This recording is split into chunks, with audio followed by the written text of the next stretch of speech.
Hi everyone, my name is Risha. Today is the 19th of May 2024. I'll be going over my weekly option chain analysis for SPX for the upcoming expiry on the 24th. We see that both the CE and PE have gone up, that's positive.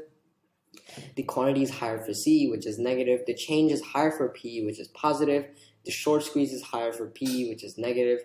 The PCR is 2.58, which is not necessarily too overbought, but it's nearing that zone, but it's still a good signal that we are bullish. Implied volatility and historical volatility are both down, so that's positive. RSI is up, that's positive. No divergence, that's positive. ADX, ATR are both, well, ATR is down, ADX is up, so that's two positive. Both EMAs are up, that's positive. VWAP is up, pivot points are up, and candlestick is bullish. That's three bullish signals. Overall, I predict that the trend will be up based on the option chain. The support for the week is 5,300. Previous weeks was 5,200.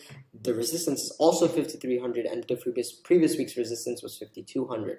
So that's all for now. Thank you for watching. Enjoy, and I will see you in the next video.